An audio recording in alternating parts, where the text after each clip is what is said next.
The sun over the Sangre de Cristo ran hard and white, turning rock to glare and air to glass. Cole Merritt moved in the hush that comes before a shot-weight light on the balls of his boots, the black tip of a mule deer's hoofprint cupped in sandy soil. Pinyon sap stuck to his fingers. A juniper berry cracked under his palm and bled resin and gin. The shot came anyway, not one, three, flat and frantic out of Coyote Ridge. Echo slapped the canyon and kept running. The buck vanished in brush. Cole's breath went small. He slid to a knee, Winchester tucked in, and listened. Cicadas. Wind laundering the heat through pine. A clatter of men where no men should be. He crept toward the old silver cut, where tailings slumped in gray waves and a head frame tilted like a gallows. He saw them from the shadow of a split boulder. Men on the tailings slope with dust on their boots and oil on their guns. Pike with the slashed ear and the grin that never reached his eyes, flanked by two strangers. Below, on a shelf of caved rock, an old man with white braids knotted back and a rawhide pouch to his chest stood with two kids. One boy had a knife and too much pride. The other was a girl with black hair hanging in a rope, bare knees scabbed. The boy went for Pike. It took 2 shots to fold him. He dropped without a sound. Victor Ashford stood higher, clean hat, silver clip on his tie, the kind of polish the desert wants to ruin. He did not touch a gun. He pointed and men moved. "Bring the old one up," Ashford called. "I want what he carries. The rest do not matter." The elder moved faster than he looked. He shoved the pouch into the girl's small hands and spoke a word that felt like a door closing. "Run." She ran. Pike saw her. 2 men peeled off. Cole left cover and was moving before he could explain it to himself. The arroyo below the slope was a dry knife with reeds brittle as bones.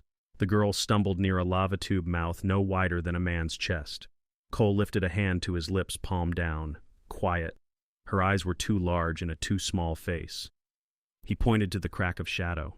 She stared, then clawed inside on elbows and breath. Rocks scraped her shins. The pouch disappeared after her. Boots crashed down the arroyo. The nearest man skidded in dust. Small one. "Pouch," he panted, voice up high with heat. Cole leaned easy on Cedar and made his face slow. "Deer ran through here," he said. "Kicked up hell. If you can smell it, it cut down toward Chama. You boys got business with deer." Pike's man took Cole in, hat brim, sweat, rifle low but not low enough. He looked where Cole pointed. The second man swore spit grit, and they went south in a rattle of stones chasing the lie. Cole slid to the tube and whispered, "You're all right." Nothing answered. He looked back once, then eased the Winchester on, and went light over rock to his horse.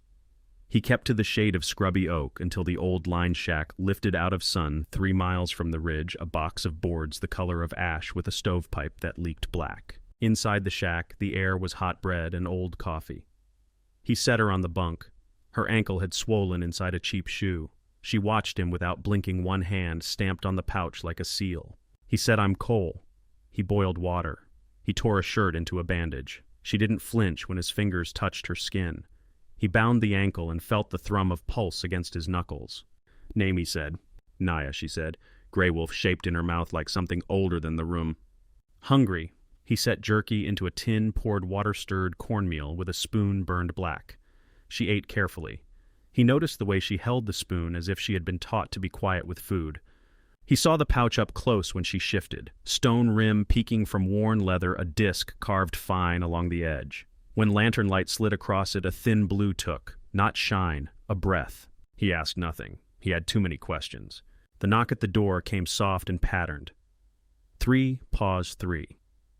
Cole had the Winchester to shoulder before the second set of 3. He opened on the chain. The man on the step was tall and dry as a post hat in his hand, eyes the color of creosote after rain. "Abel Cross," the man said. "Trader up from Abiquiu." He looked past Cole and angled his head, listening. Then he spoke to the girl in her tongue. The tension left her shoulders like air from a bellows. She answered fast relief, and worry braided together. "Cole said you brought friends." Abel's mouth tilted. "If I had, your roof would be on fire. I saw what Ashford did. I watched you lie with a straight face. Thought you might appreciate help." Cole kept the rifle near. Abel's gaze flicked to the pouch, then away. Respect plain and simple. Naya lifted something from inside the pouch and held it out. Not the stone disc, a bracelet, leather twined with river beads dark as seeds. She offered it to Cole without speech. "What is it?" Cole asked. "Protection," she said, "so you see." He wanted to say he had seen enough. The words did not fit. He set the bracelet on his wrist. The leather was rough. The The beads were cool as water. He felt nothing. Then he felt a thread of warmth. It was small. It was there. Wind leaned on the shack until the stovepipe moaned. Night came quick and steep. They ate in a circle of lamp that turned the room to honey and shadow. Abel fixed the latch, then drank coffee that tasted like iron and earth. Victor Ashford Abel said near conversational, as if naming a rain. He's been hunting old stones since he learned to read Spanish inventory. He thinks the land has a memory you can pick like a lock. Cole said nothing. His throat was dry. Abel held up his hands open. You do not need to believe me, but you should know the men he hires will kill for a spool of wire if he says it matters. Naya fell asleep, sitting up, chin to chest, fingers still on leather. Cole lowered her to the bunk and pulled a blanket over thin legs. He set the bracelet proper on his wrist palm out like she had done. His skin accepted the weight as if it had been waiting. In sleep he heard his mother's laugh, quick and surprised, and the clink of his father's cup on the table. He smelled wet wood and lamp oil. The door burst and wind came in carrying men, faces below bandanas, the dark of coats. He should have heard drums if it had been what the sheriff said it was. He heard English, Pike's voice, then a voice that never raised itself. It said, "He knows where they keep it. Ask, then burn it." He saw Victor Ashford, younger by years and colder by inches. He watched his father at the door with an axe handle and dignity. He watched his mother's hair in the lamplight as she pushed him toward the root cellar and lifted the lid. The cellar smelled like earth. Dirt sifted on his head. Above men moved. The dream cut and left a taste of ash in his mouth. He sat bolt upright, with breath like he had been held under. The lantern's wick had burned low. Abel slept in a chair that looked like it did not deserve him. Naya watched him with eyes that had no sleep at all. "You saw," she said. He did not want to admit it. He nodded once. His hand had closed around the bracelet so hard the beads pressed crescent moons into his palm. Abel woke and poured coffee without asking. He reached into his coat and unfolded a flimsy sheet still crisp from press. Ink smudged his thumb. "Telegraph brought this into town after sundown," he said. "Ashford's riders already tacked copies at the depot and the river ford." Cole took the sheet. The headline was big. Reward. 300 for the safe return of a native girl to Ashford outfit. 150 for Cole Merritt, dead or alive, for kidnapping and theft of property. The paper shook in his hand. Naya's fingers tightened on the pouch. The stovepipe sighed. Outside, the wind rose and moved through the pines in one long, low note, like someone whistling where the world thins. He set the paper down, very careful, and reached for the Winchester. He checked the chamber by feel. Abel watched him. Naya said nothing.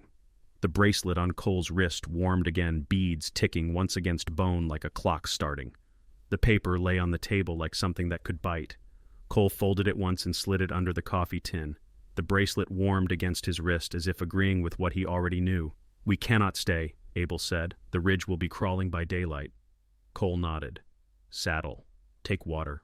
Quiet." Naya had the pouch against her ribs and her bad ankle wrapped neat under a strip of torn shirt. She watched the doorway like a hunter. When she stood, she kept a hand on the wall until the room steadied. She did not complain. Outside, the pine tips brushed a black sky. The air smelled of dust that had not risen yet. Cole led the horses from the cottonwoods where he had tied them short. Leather creaked. A nightbird knocked once in the brush and fell silent. Abel took the lead because he knew the old sheep tracks, the ones that slunk away from the main road and bit into rock where hooves left no sign. They moved north and west, keeping the sound of Rio Chama to their left, the braid of water invisible but present in the way the cold gathered in draws. Cole rode rear with his rifle across his thighs and his eyes in every hollow. Naya settled between them, small in the saddle jaw set against the ache. "What is that stone?" Cole asked when the horses' breathing evened and the world drew close around their candle of movement. Naya did not answer at first. She touched the pouch with reverence that made the question feel noisy. "Skyheart," she said. "It hears. Abel said Ashford thinks it opens doors, not doors you can see." He gave Cole a look that asked more questions than it answered. Spanish clerks wrote lists 100 years ago. A medallion. A lake. Men like Ashford collect lists. Men like Ashford burn houses, Cole said, and the words came raw. They kept to shadow. Twice Abel lifted a hand, and they froze, while riders crossed a rise above them, the clink of gear soft and mean. Pike's laugh carried on the breeze a cut of metal on stone. When it passed, they breathed again and moved. Before dawn, a wind came up the canyon and turned the temperature of the night by a degree. The horses flicked ears. Naya's head came up like a deer at water. Abel guided them into a narrow pass where boulders sat like teeth. The pass ran for 100 yards and ended in rock that looked thin in the center as if fingers had pushed at it for centuries. "We will cut around the spur," Abel said. They did not get the chance. A match flared on the rim and woke a face. Pike leaned in and grinned. "Morning, boys." More heads appeared, at least 6. The first shot blew a spark from the rock near Cole's boot. The horses skittered in the tight space and breathed hard enough to sweat. "Back," Cole said, voice low and useless in the narrow throat of stone. There was no room to turn. The rock on both sides had tossed of shale that slid underfoot. Another shot closer chipped serpentine dust and sent it up in a white breath. Naya slid from her saddle. She put a hand on the wall like a person greeting an old friend. She spoke a word in her language that had the shape of a lullaby and the bite of a command. She did not sing loud. She sang in the way you breathe before saying yes. The air in the pass lifted. Cole tasted iron and rain that did not exist. The hair on his forearms stood straight.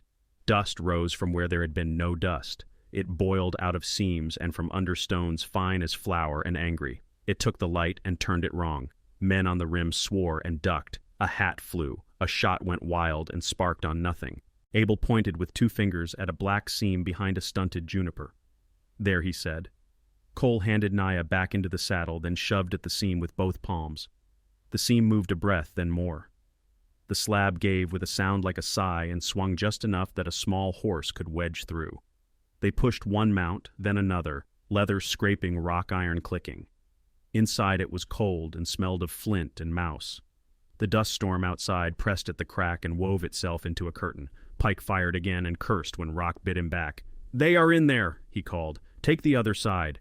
Abel pulled the slab shut with his shoulder and his hip. Darkness gave them a full second where fear had no place to run. Then Cole found the lantern in his saddlebag, struck it once twice, and a thin light found the long throat of a lava tube slanting down and out. They led the horses' single-file heads, low breath, loud as bellows. The tube spat them into a wash where cottonwoods held the last of the night. The wind had laid a line of chill across the sand, and their tracks looked like nothing but the passing of a coyote. Cole listened. The world had gone empty behind them except for the faint mutter of men who did not know where to aim. They made miles while the eastern sky went from ink to iron. When the first birds called, they were already in country where the sandstone wore lines like ribs and the junipers grew from cracks that had no room for roots. Cole felt the bracelet heat and cool in pulses that matched the turn of the trail. Naya's hands were gentle on the reins. She did not look back. By afternoon they climbed into air so clear it made the edges of things too sharp. Abel halted at a ridge and looked down into a basin filled with dark timber and glints of water.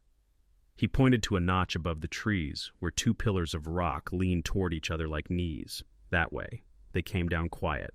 The forest here had its own sound, a hush that sat under the wind like berries softening in the sun. Cole saw no sign at first, nothing that spoke of people. Then he saw a twist of grass that had been tied and left a tiny prayer on a stalk and a mark on a trunk low to the ground that his eye almost slid off. They did not see the sentinels. They felt them. A presence at the edge of the sight line, the breath of someone holding breath. When the sentinels stepped out, they were just there where trees had been. 2 men and a woman, paint across cheekbones' eyes, unreadable. They did not raise weapons. They did not need to. Naya spoke in her tongue. Words moved between her and the woman like water passing from one jar to another. The woman's face did not soften, but she nodded once. She looked at Cole and at Abel, and what she saw was measured and held and kept. A strip of woven cloth came out of a pouch. The woman gestured. Cole understood. He took off his hat. He did not reach for his gun. The cloth went over his eyes and tied at the back of his head. The world shrank to the smell of sage on the fabric and the feel of ground underfoot. Someone took his horse's lead, and the horse followed that hand without question. Blindfolded, the senses you do not choose woke. The air got cooler, then warmer. The crunch of grit became the hush of needles, then the soft of meadow. Once the path tilted in a way that made his stomach drop, as if they crossed a bridge above a place that did not forgive mistakes. Someone brushed his shoulder lightly to warn him of a rock. Another time, the smell of water came so strong he could taste limestone. When they stopped, hands unlaced the knot. Light rushed in. Cole blinked. The basin opened like a secret told in the right ear. Meadows lay green against the downslope. A band of aspens shook coins of light. In the center, a lake lay quiet with a skin of blue that was not entirely of this world. The air had a weight to it as if you had stepped inside a bell. People moved at a distance in a village of hides and timber and smoke that smelled of cedar and medicine. Children ran. A drum spoke a single syllable and fell silent. The woman who had tied his blindfold lifted her chin toward a larger lodge set back from the lake. Inside the lodge, the light went to embers, and the scent of herbs thickened. Elder Jonah Greywolf lay on a bed of furs, his braids gray-white against brown skin, his eyes bright like he had never stepped out of youth. He looked at Naya first, and the tenderness in the look was a thing that made the room breathe. He looked at Abel and smiled with an old memory. He looked at Cole and did not look away. Naya knelt and pressed her forehead to her father's hand. Words moved between them, soft and low. Jonah listened and then spoke to Cole in careful English that had the cadence of something older. "You brought my daughter when wind was against you," he said. "You carry the mark on your wrist." He lifted a hand an inch, as if the bracelet made a sound only he could hear. "You do not know yet what it means." Abel rested a hand on Cole's shoulder. It surprised Cole how much steadier he felt with that weight. In a corner, a man in spectacles and a coat that had been patched by a thoughtful hand tied off a bandage on a boy's arm. He glanced up and nodded once to Jonah with respect. Abel whispered in Cole's ear, "Dr. Everett Hale. He keeps people breathing where the maps go blank." There were few words after that. Food came in wooden bowls, stew that tasted of elk and onions and smoke. Naya ate with her father and told him a story with her hands. Cole sat near the doorway where he could see both the lake and the room. He took the bracelet off and looked at the pattern of beads in lamplight. He could not decide if the pattern meant anything or if meaning was what you brought to it. Night took the basin with the grace of a slow curtain. The lake kept a faint blue all its own, as if holding a fragment of day. The sentinels faded into the trees again, and the drum did not speak. The next morning was a different year. Sun came over the Sangre and fell on a ranch house built small on purpose where a creek ran cold, even in July. Cole stood on his porch with coffee in one hand and the bracelet in the other. He had a beard that did not ask permission. The house had a neat corral and a barn with new paint. A bluebird sat on the fence and told a joke to the air. He kept the bracelet in a box of juniper near the door. When he set it inside, the beads clicked and lay still. Wind came off the high country and touched the porch boards. It rose and fell in 3 notes that made the hair on his neck lift. Hoofbeats broke the quiet. A pinto mare came out of the trees at a trot, and the rider sat straight in the saddle, long braid catching sunlight. Naya Greywolf drew up at the rail and swung down boots, hitting dust in a way that said she belonged to ground. Cole stepped off the porch with a dozen words in his mouth, and none of them ready. He saw her face and understood time like a river that had chosen its bed. Another sound grew behind her. Iron rim wheels on hard pan. A black carriage rolled out from the piñons, glossed and stubborn in this country. The woman who stepped down wore travel dust on fine cloth and a look that had killed softer plans than this. Lila Ashford closed the door of the carriage with care and turned toward the porch. The light lay clean on all 3 of them. The creek talked to itself. The bracelet in the box knocked once against wood and went quiet. Naya stood by the rail with dust on her boots and a look that made time go quiet. The woman from the carriage shut the door with a careful hand. She kept her chin level, eyes steady. "Cole Merritt," she said. "I am Lila Ashford." Cole set his cup on the porch rail. The name sat in the air like a match not yet struck. He saw the line of Victor in the bone of her face and the line of someone gentler at the mouth. "You came far for coffee," he said. "I came for the truth," she said. She lifted a leather satchel and held it like it mattered more than the cloth she wore. "This belongs to my mother." Naya watched Lila with the stillness of a cat that has already chosen a direction. "Marisol Vega," she said. The name sounded right in her mouth. Lila nodded. "She kept a journal. She hid it. I found it last month." She looked at Naya. "She knew your people. She wrote of a lake, of a medallion carved in stone." Her voice thinned but did not break. "She wrote of my father's hunger." Cole felt the bracelet in its box as if it could watch. He let the screen door creak and motioned them inside. The house was clean and simple. 2 chairs. A table he had built 2 square. a shelf with a book of poems his mother had loved. Light through the window laid a rectangle on the floor. Lila opened the satchel. The journal was small, bound in dark leather, worn smooth at the corners. She turned to a page where the ink had bled a little. A careful hand had drawn a circle, with markings at the edge and a blot of blue where the center should be. She wrote this 7 years ago, Lila said. She writes that Victor will not stop. She writes that if I must choose, I should go toward the water. Naya set her palm on the journal, not to take it only to greet it. Elder Jonah wants you, she said to Cole. He is thin. His breath is short. He called for you. Cole looked at the ridge. He heard the creek. He saw his father in the door of a house that was ash and memory. Why me, he said. Naya did not answer with reasons. She walked to the box by the door and took out the bracelet. She put it in his hand. Because the wind knows your name, she said. They ate what was in the larder. Corn cakes in a skillet, beans with a little salt. Lila refused the chair and stood by the window, reading a single page as she chewed. Naya bound her hair back and checked the cinches with the care of a person who does not forgive a strap that fails. Cole watched the light move on the floorboards and wished it would slow. The attack waited until dark. It began with a horse snorting near the cottonwoods. The sound was wrong. Too close. Cole blew the lamp and pointed 2 fingers to the back. Naya grabbed the satchel and the pouch in one smooth motion. Lila slid the journal into her coat where the seams had been stitched twice. Outside, a man laughed in a voice that lived on his teeth. Come out polite, Merritt Pike called. Send out the Ashford girl first. We will talk after. A shot took the window glass and put it on the table in small rooms of moonlight. Cole fired low where he saw a boot. A man cursed and stumbled. The house became smaller around breath and noise. Smoke gathered under the ceiling like a thought. Stable Cole said, Back door. They ran. The yard felt big even though it was not. Dirt jumped at their feet with each shot. The stable smelled of hay and horse and iron. Naya was already there, a shadow in the dark hands moving over leather. Lila put her foot in the stirrup and missed, once then found it. Cole led the bay out and slapped its rump hard. They burst through the rear straight into the gap between 2 men who had not expected a back. Hooves hit hard pan. A bullet hissed past Cole's ear and took a curl of hair with it. Another shot opened the air near Naya's shoulder. She did not look.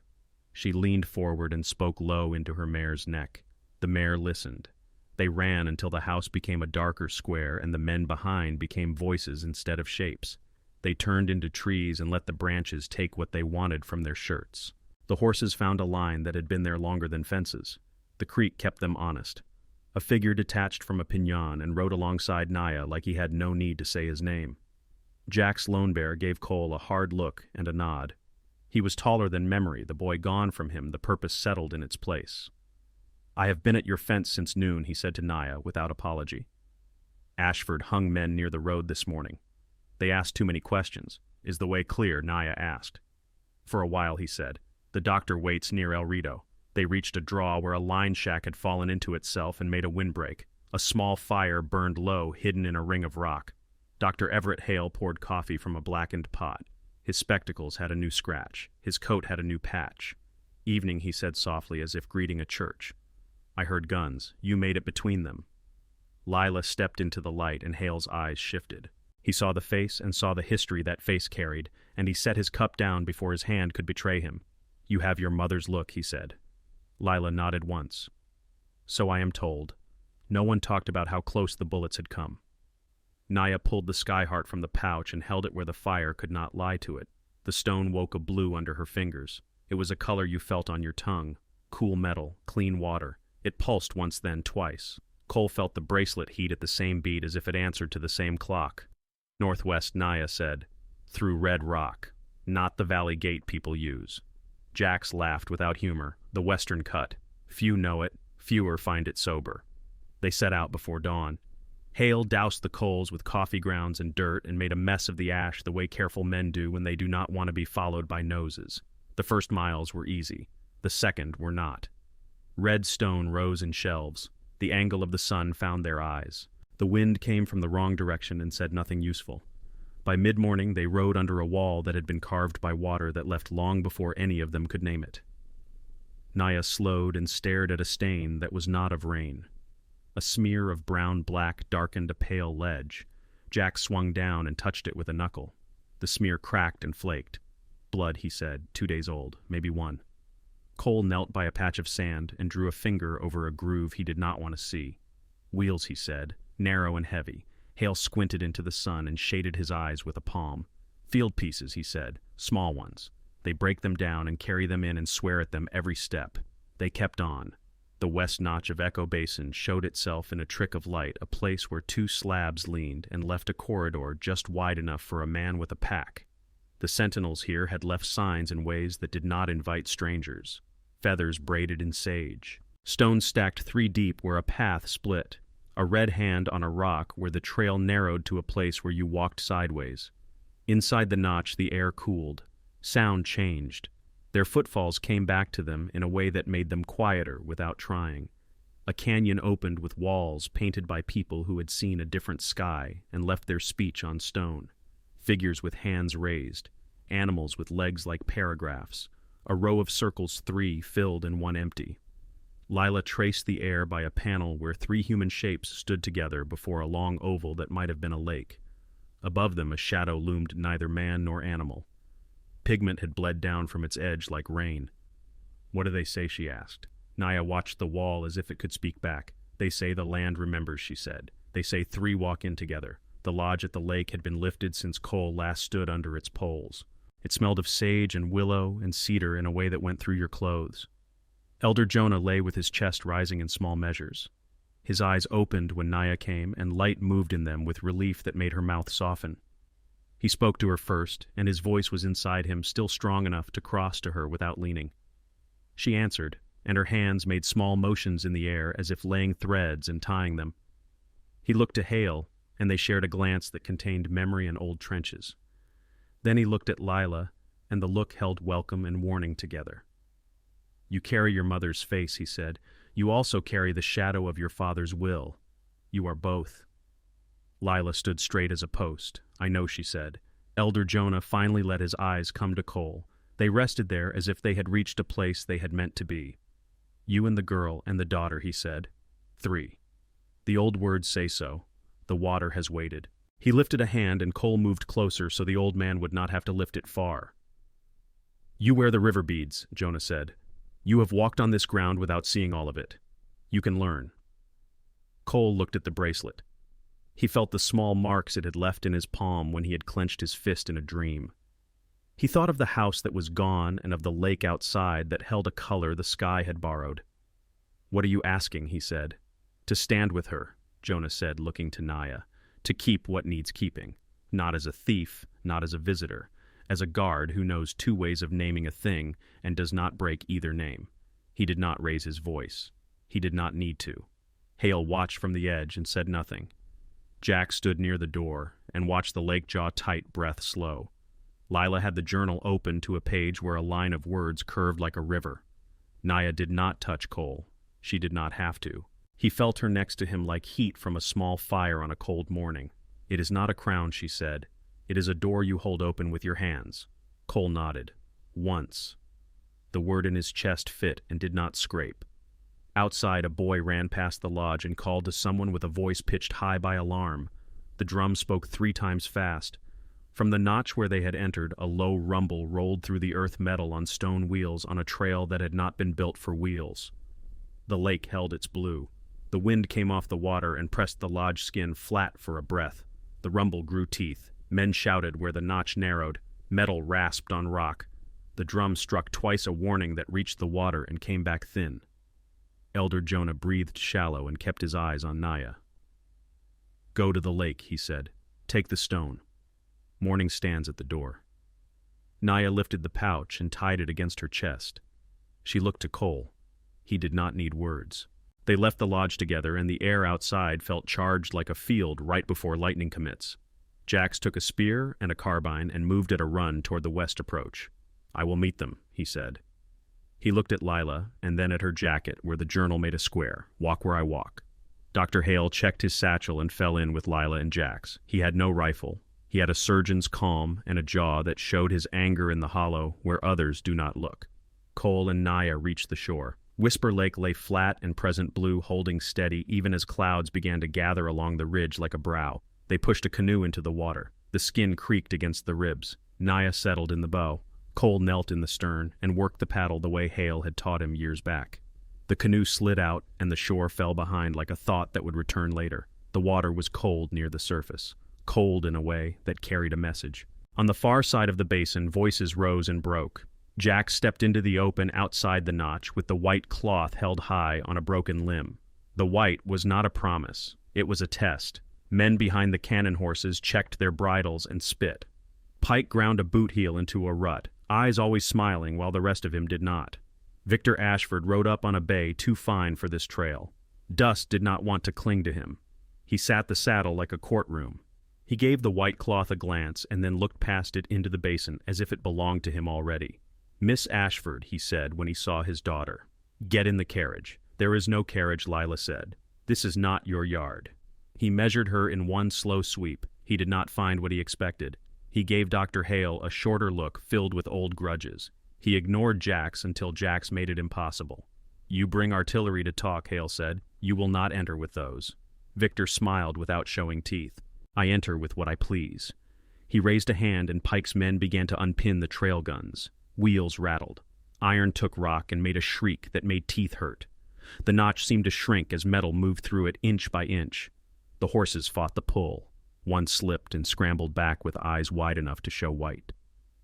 At the lake, Naya lifted the skyheart from the pouch. The stone was heavier than it looked.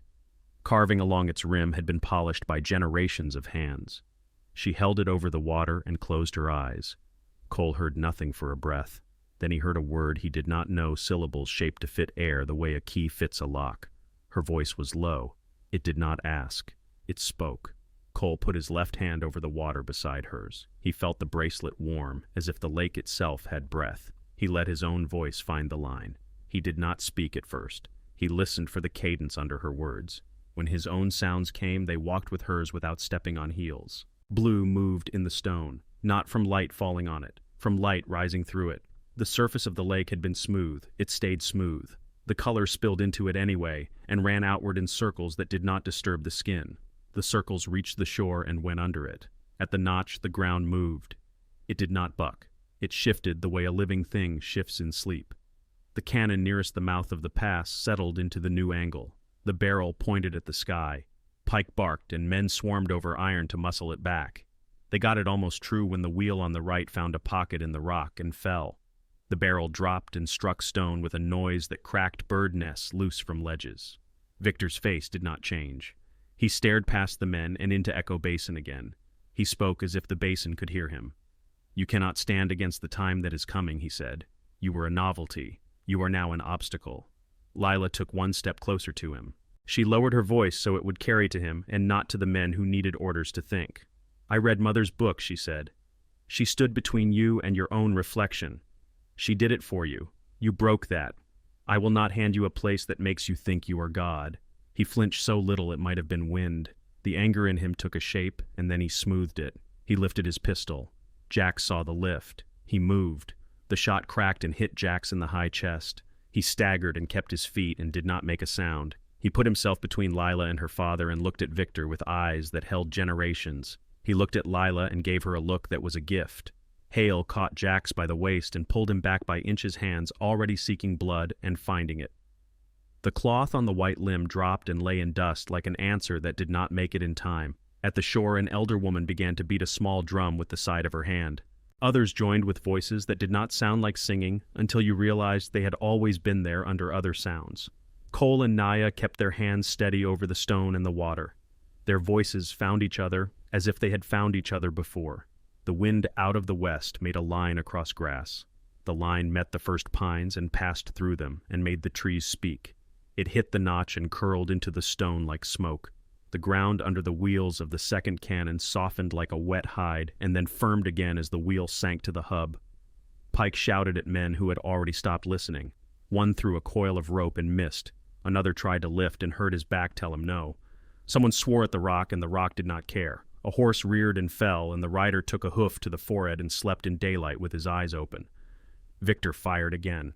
The ball took a chip from the notch wall and ricocheted into an empty space. He looked at his daughter and saw a person he could not threaten into becoming someone else. He looked at the lake and felt his mouth dry. He made his choice the way a man with a habit makes choices. He turned his horse and drove it back through the men, and those men who had never loved him moved out of his way. He did not look over his shoulder. At the lake, the blue in the water thickened and showed shapes that could have been faces and could have been mountains at a distance. Cole felt the weight of the sky-heart shift from the stone to his own bones. He felt Naya beside him like a second pulse. He stayed until the circle of light had moved across the whole lake once, and then returned to the point over which their hands sang.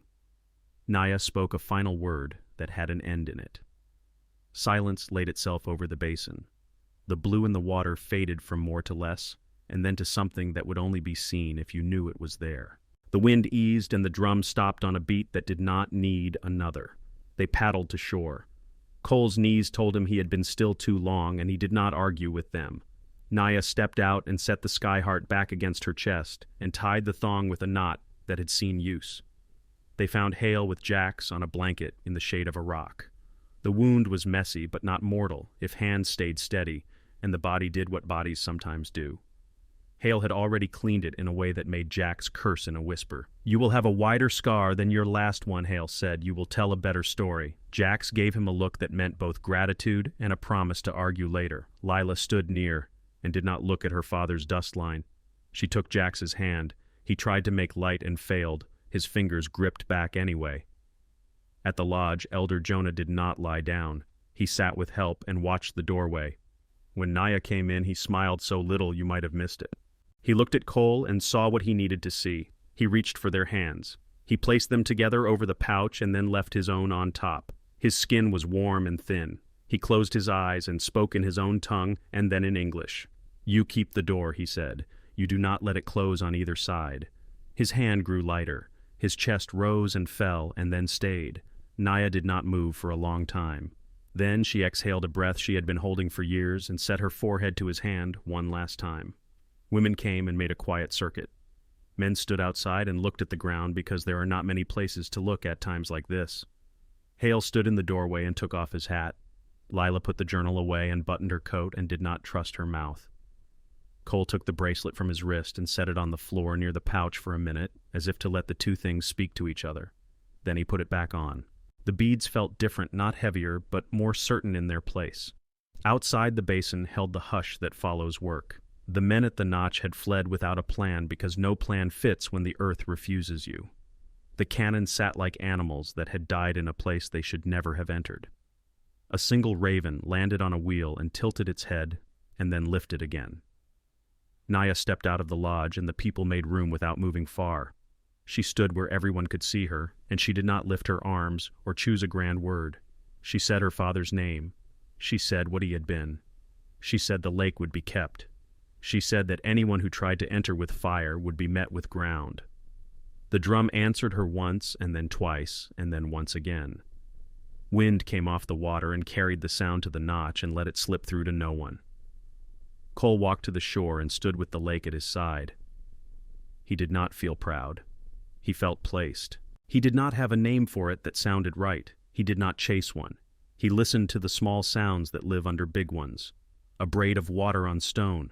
A hawk somewhere that had its own work. A bracelet that tapped once against bone and then went still. At first light, they carried Elder Jonah to the shore. Cedar smoke drifted flat on the water, and the drum spoke like a heart at rest. Women tied herbs into small bundles and laid them by his hands. Men stood back and let the sound hold them. Naya knelt, pressed her forehead to her father's knuckles, then rose without wobble. The lake kept its blue as if it understood. Jack sat propped against a boulder with a blanket over his shoulders and color back in his cheeks.